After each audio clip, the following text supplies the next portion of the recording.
गरीब का लॉकडाउन। मुंबई एक ऐसा शहर है जहां बहुत सारे लोग अपने सपनों को साथ लेकर आते हैं। ऐसे ही गोविंद अपने परिवार के साथ मुंबई शहर आया। शहर आने के बाद सबसे पहला काम उसने रहने के लिए घर ढूंढा और दूसरे दिन खुद काम ढूंढने घर से बाहर निकला। गोविंद जहां काम मिलने की उम्मीद दिखती थी वहां हर जगह जाकर काम मांगता था। ऐसे ही गोविंद एक दुकान में जा पहुंचा। साहब, आपके दुकान में मुझे कोई काम मिलेगा? नहीं, निकलो यहाँ से। ऐसे ही गोविंद काम ढूंढते ढूंढते दूसरे दुकान में जाता है। साहब, मुझे यहाँ कुछ काम मिलेगा? मैं बहुत लगन से अपना काम करूँगा साहब। अरे कहाँ कहाँ से लोग आ जाते हैं यहाँ काम मांगने। चलो निकलो यहाँ से, यहाँ कोई काम नहीं है। गोविंद शांतिपूर्वक वहाँ से निकल जाता है। पूरे दिन घूमने के बाद गोविंद को काम नहीं मिलता। थका हारा गोविंद शाम को हताश होकर घर चला जाता है। तभी माधवी गोविंद से, अरे आ गए आप, क्या हुआ, आज कुछ काम मिला आपको? नहीं माधवी, पूरा दिन यहाँ वहाँ काम की तलाश में भटकता रहा, फिर भी मुझे कहीं काम नहीं मिला। आप ऐसे निराश मत होइए, आज नहीं तो कल काम मिल ही जाएगा, मुझे पूरा विश्वास है। चलो खाना खा लो अब। गोविंद और माधवी खाना खाकर सो जाते हैं। अगली सुबह गोविंद जल्दी उठकर फिर से काम की तलाश में निकल पड़ता है। साहब, मुझे यहाँ कुछ काम मिलेगा? मैं बहुत लगन से अपना काम करूँगा साहब। साफ सफाई का काम करोगे? जी बिल्कुल साहब, आप जो कहे वो सब काम मैं कर लूँगा। ठीक है, आज से ही तुम काम शुरू कर दो, मैं तुम्हें महीने के 6,000 रुपए दूंगा। गोविंद बहुत खुश हुआ और अपने काम में लग गया। शाम को काम खत्म करके गोविंद घर की ओर निकल पड़ा।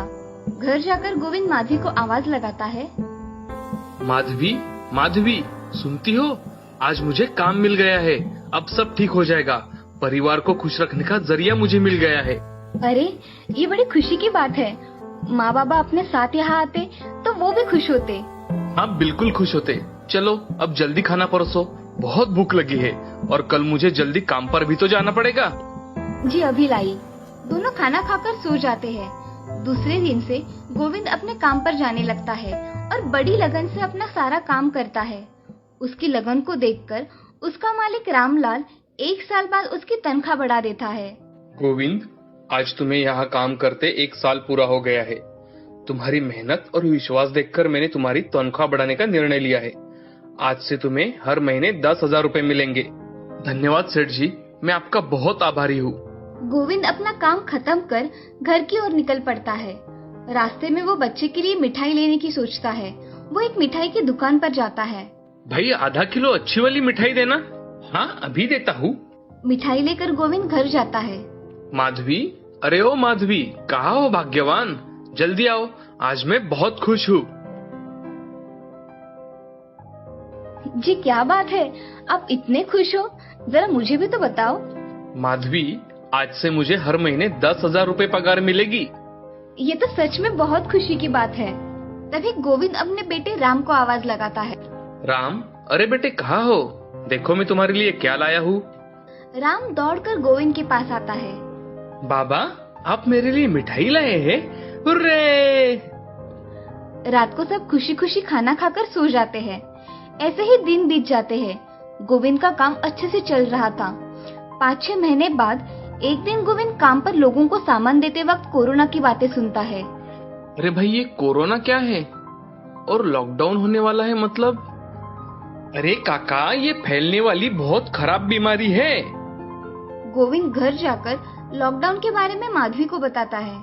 माधवी, अगर लॉकडाउन लग गया तो हमारा क्या होगा? आप चिंता मत करो, सब ठीक हो जाएगा। 2-4 दिन बाद लॉकडाउन की घोषणा होती है और सब कुछ बंद हो जाता है। लॉकडाउन के कारण गोविंद अब घर से बाहर नहीं निकल पाता। अब गोविंद के पास जितने भी जमा किए हुए पैसे थे सब खत्म हो गए थे। एक दिन माधवी गोविंद से, अजी सुनते हो, घर का सारा राशन खत्म हो चुका है, अब हमारा गुजारा कैसे होगा? मुझे तो कुछ समझ में नहीं आ रहा। माधवी, दुकान बंद होने के कारण सेठ जी ने भी पैसे देने से इनकार कर दिया है, फिर भी देखता हूँ कुछ हो सकता है क्या। उस वक्त सरकार ने 1 महीने तक राशन देने की घोषणा की। गरीबों को थोड़ी बहुत राहत मिली, लेकिन लॉकडाउन खत्म होने का नाम ही नहीं ले रहा था। माधवी, क्या हमें घर चले जाना चाहिए था? कम से कम अपने लोगों के साथ तो रहते। अब ये क्या आपको पता था कि लॉकडाउन इतना लंबा चलेगा? क्या करे, कुछ समझ नहीं रहा। 7-8 महीने बाद थोड़ी राहत मिली। अब सब धीरे धीरे शुरू होने लगा। अब गोविंद ने फिर से अपने दुकान मालिक के यहाँ जाने का निर्णय लिया। सेठ जी, क्या मैं कल से दुकान आऊं? अरे गोविंद, नहीं भाई, ये वातावरण देखकर मैंने किसी को काम पर नहीं बुलाने का फैसला लिया है। साहब, ऐसा मत करो, हमें काम से मत निकालो। हम गरीब अपना गुजारा कैसे करेंगे साहब? गोविंद, जब जरूरत पड़े मैं तुम्हें बोल दूंगा। पहले ही दुकान में सामान भी नहीं है। गोविंद हताश होकर वहाँ से चला जाता है। माधवी, सेठ जी ने दुकान आने से मना कर दिया है। अब कल से कुछ दूसरा काम ढूंढना पड़ेगा।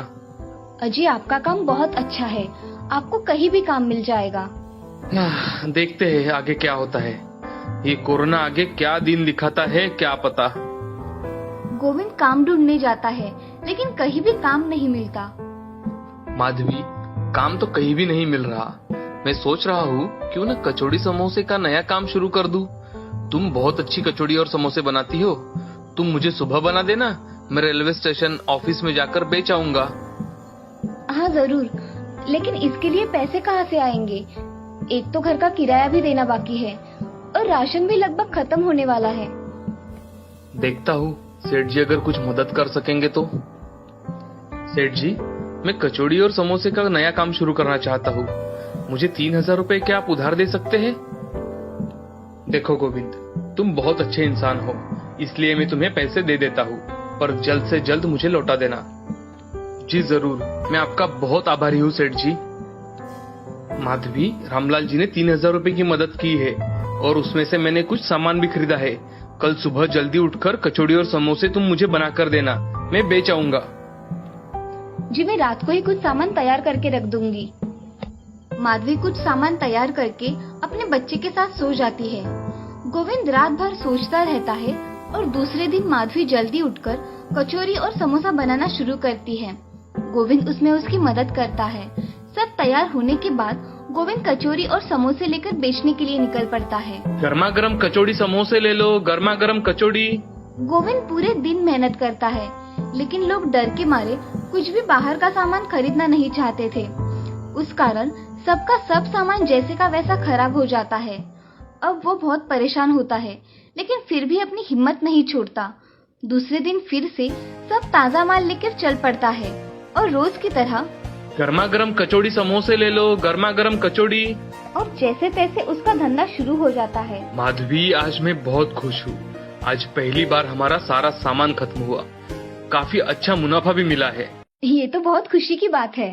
धीरे धीरे गोविंद का व्यापार अच्छा चलने लगता है और उसे अब अच्छा मुनाफा भी होने लगा था। अब गोविंद घर का किराया भी चुका देता है और सेठ जी से लिए हुए पैसे भी उनको लौटाने के लिए उनकी दुकान पर जाता है। सेठ जी, आपने मुझे जो पैसे उधार दिए थे वो लौटाने आया हूँ। बहुत अच्छे गोविंद, तुम बहुत अच्छे इंसान हो। गोविंद को उधारी रखना पसंद नहीं था, इस कारण उसने मेहनत करके अपनी उधारी दे दी थी। सब ठीक हो रहा था, लेकिन कुछ दिन बीतने के बाद जब गोविंद अपने काम पर फिर से वापस गया हुआ था, वहाँ पर कुछ लोग बातें कर रहे थे कि शायद फिर से लॉकडाउन शुरू होने वाला है। वो ये सब बातें सुनकर रेलवे स्टेशन जा पहुँचता है। वहाँ पर भी लोग ऐसे ही बातें कर रहे थे। गोविंद अपना काम जल्दी जल्दी खत्म करके अपने घर जाता है।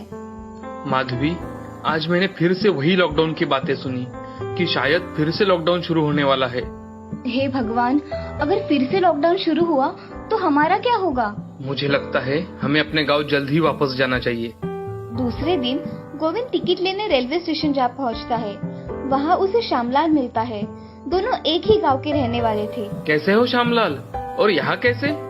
क्या करूँ गोविंद, लॉकडाउन के बाद कुछ काम भी नहीं मिला और फिर से लॉकडाउन की बातें सुनी तो गांव जाने के लिए टिकट निकालने आया हूँ।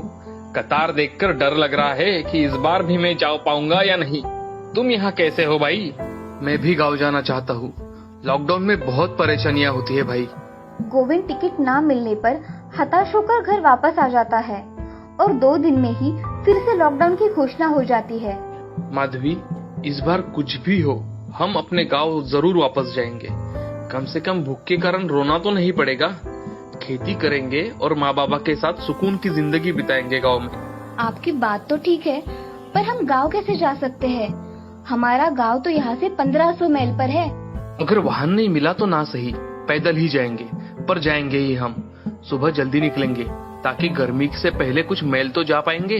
अपने साथ कुछ खाने का सामान ले लो, 7-8 दिन तक हम खा सके ऐसा। राशन तो घर पर थोड़ा ही है, उसमें से जो बनता है वो बना लेती हूँ। मैं बाहर होकर आता हूँ। गोविंद बाहर चला जाता है और आते वक्त कुछ बिस्किट लेकर आता है। उसका बेटा ये देखकर बहुत खुश होता है कि पापा बिस्किट लेकर आए हैं। तब गोविंद उसे गांव जाने के बारे में बोलता है। गोविंद का बेटा खुश हो जाता है। बाबा, हम कब गाँव जाएंगे? बहुत जल्दी बेटा। टिकट ना मिलने की वजह से गोविंद पैदल ही गांव जाने के लिए निकलता है। बाबा, हम पैदल गाँव जाएंगे? मेरे तो पैर दुखने लगे हैं। गोविंद राम को अपनी पीठ पर उठाता है और चलने लगता है। रास्ते में जहाँ जगह मिले वहाँ आराम करते हैं और फिर चलने लगते थे। साथ लाया खाना भी खत्म होने लगा था। चलकर पैर भी दर्द कर रहे थे। राम को कंधों पर बिठा कर लेने से पीठ भी दर्द कर रही थी, पर फिर भी गोविंद ने ठानी थी कि वो गांव वापस लौटेगा। तभी उसका एक दोस्त जो ट्रक चलाता था वो उसे मिलता है, जो उन्हें गांव जाने में मदद करता है और वो जैसे तैसे अपने गांव पहुंच जाते हैं। अरे गोविंद, तुम तो बम्बई गए थे ना? सुना था वहाँ तुम्हारी अच्छी जॉब भी लग गई है। लगी तो थी, पर क्या करे, ये लॉकडाउन के कारण मेरा जॉब छूट गया। पिछली बार आना चाहा लेकिन नहीं आ पाया। पर अब बस अपना गांव अपना ही होता है भाई। लेकिन तुम अब गांव में क्या करोगे?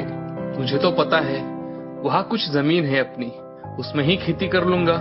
चलो, देर आए दुरुस्त आए। गोविंद गांव पहुंचते ही फुर्सत की सांस लेता है और अपनी जमीन में काम करके अच्छी फसल निकालता है और साथ ही साथ कुछ छोटे बड़े काम धंधे भी करता है और अपने परिवार के साथ गांव में खुशी खुशी रहने लगता है।